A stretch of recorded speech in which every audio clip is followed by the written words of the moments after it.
Hey ladies and gentlemen, Simon here with another episode of Naruto to watch with you all. This is episode number 18 and reeling off of the back of the last episode where we got some backstory into sort of Haku's upbringing, what happened to make him an orphan, and you know, a bit more context into the relationship between him and Zabuza.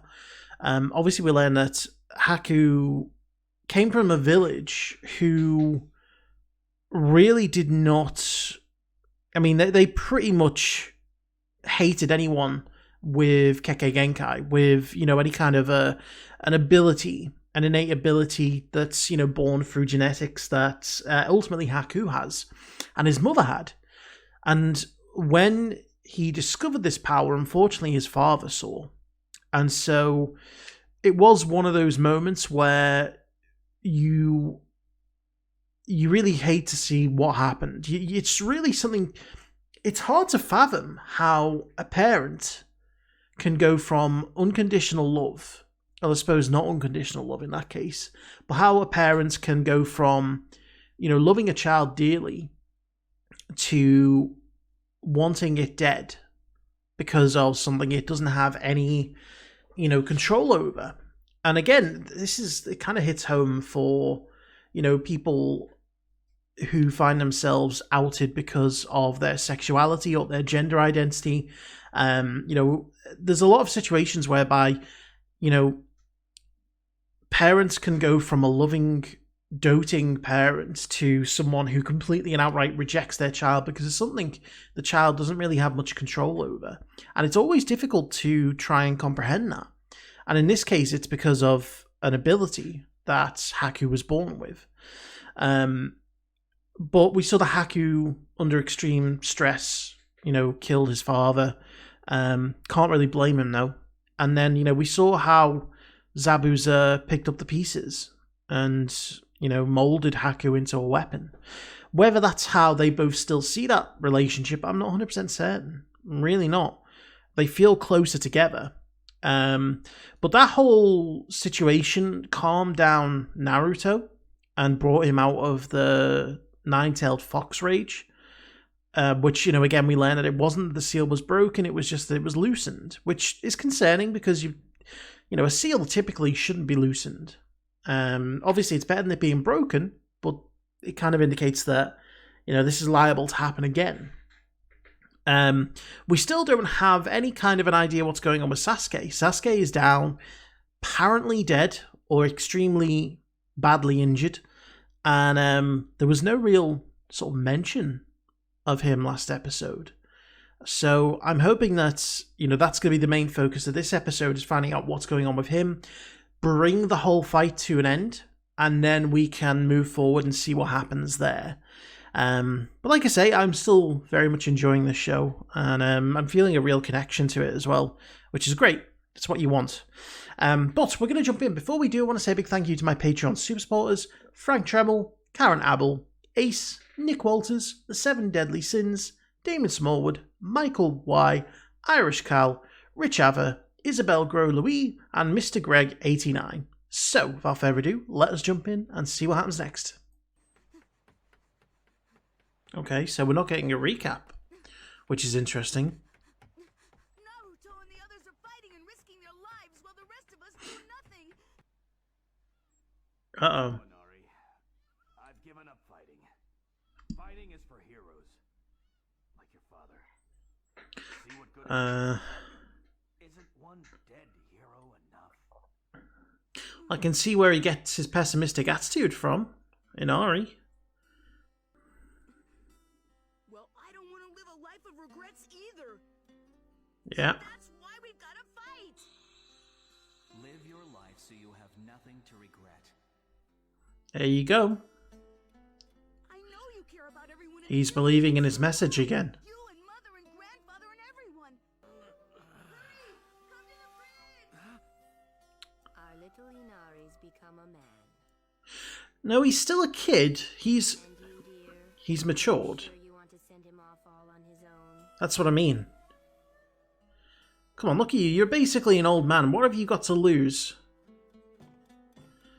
Go out and fight. Is anyone there? Well then, if no one else else will help. He's gonna go on his own.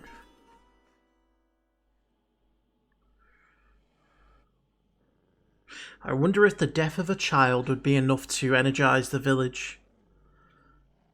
It's horrible to think about, but that's one of the ways I could see it going. See where your ambitions got you? But it won't be with Sharingan, imitations of some other ninja's tricks. It's his own. It's time I introduced you to Lightning Blade. But to have a dream, you need to have a future. Yeah. You don't. You gon' die. Finish it. Kill me. No, he won't do it. Why do you hesitate? He's not a killer. Sure about this? And you're positive that it's the only way? Yes. He's gonna knock him out. The weird thing is, if we met in another time and place, I think that maybe we could have been friends. Yeah.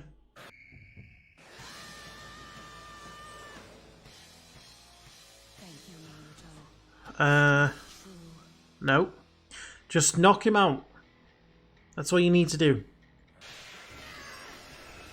Is there someone else coming in?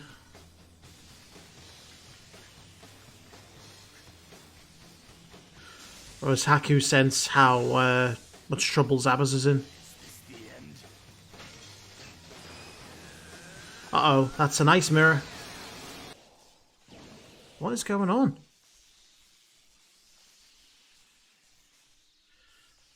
Okay. So is Haku's ice mirror. Oh, Haku jumped in front of it. And he punched right through Haku. I have to go by myself because none of the others Look at him, he's got a little hand crossbow and a little soldier's helmet. You shouldn't go at all. It's a tin pot. Yeah, is it a wok he's wearing on his head? You're only a child. What bogs lifting? Wait, is that him? Yeah. Oh dear, we got casualties. Let's take the bridge as well. He saved your worthless life at the cost of his own. Well done, Haku. Well done. You know, not a I'm sorry, not a no.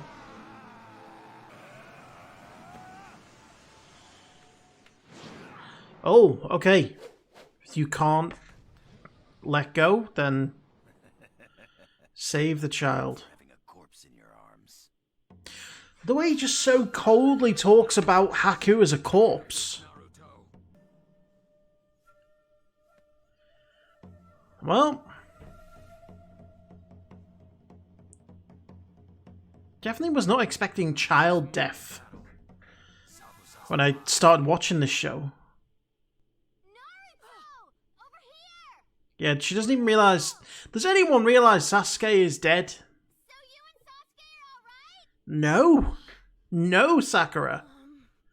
What's wrong? Where is Sasuke anyway? Read the room, Sakura. His body's cold.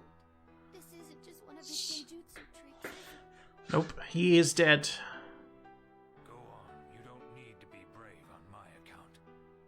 Go ahead and let your feelings out, Sakura. It's alright. Maybe get the job done first. Maybe make sure that he's safe before you have an emotional breakdown. I know it's tough. Gave me a chance to show how smart I was. Hmm. I remember so clearly this one exam. She's smart, They but asked us to explain the 25th principle. she's Right, of course. struggling in the field. If that's the Shinobi way, you can have it. Yeah. It's not exactly for the weak of heart. Okay, back to the fight. Yeah, Zabuza's not looking good. Bitch slapped. Backhanded bitch slapped.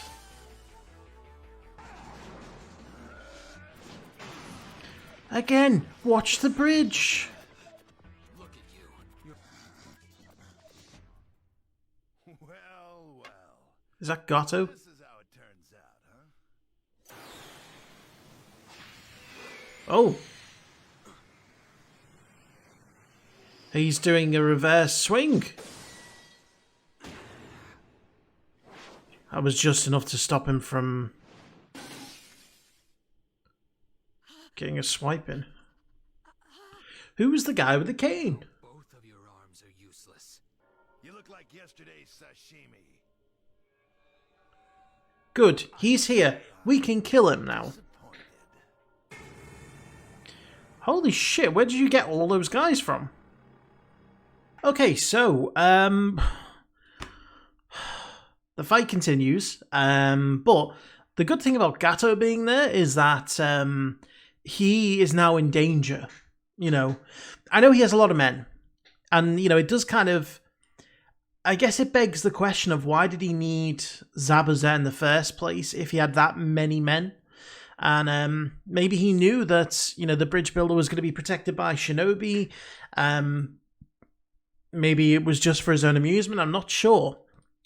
But I'm glad he's on the scene because now this gives us the chance to see him brought down. And I get a feeling that Inari, who is coming with his little hand crossbow, I think he may well be the one to do the job.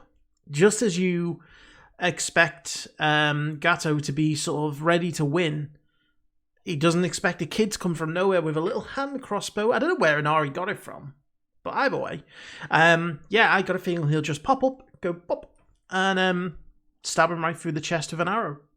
And Inari gets revenge. He frees the island from Gato's greedy hands, and everyone lives happily ever after, except for Haku and Sasuke, who are apparently both dead. I don't know, again, it's just the pessimist in me who never truly believes, or maybe, would it be pessimism or optimism?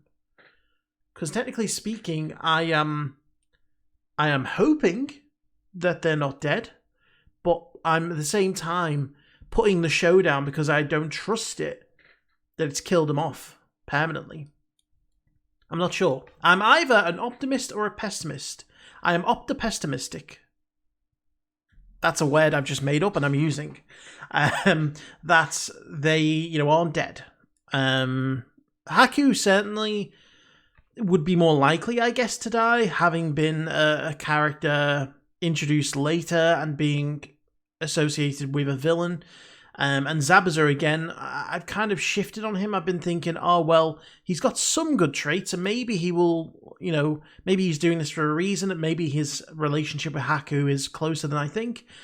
No, I think this episode pretty much confirmed that he doesn't really care about Haku whatsoever. Didn't show any kind of sadness at Haku's death. Didn't have any kind of words of regret for Haku. He was like, I knew you would come through for me. You've given me my life. Excellent. Good job, corpse. Well done. And so, you know, that was kind of shocking. And, you know, I guess now I don't have any reason to hold back on my hatred for Zabuza. I do hope he dies. You know, I'm sad that Haku is dead because, you know, that's a kid. And that's a kid with a tragic backstory. And that's a kid who deserves a future, regardless of what, you know, he may have done in Zabuza's name.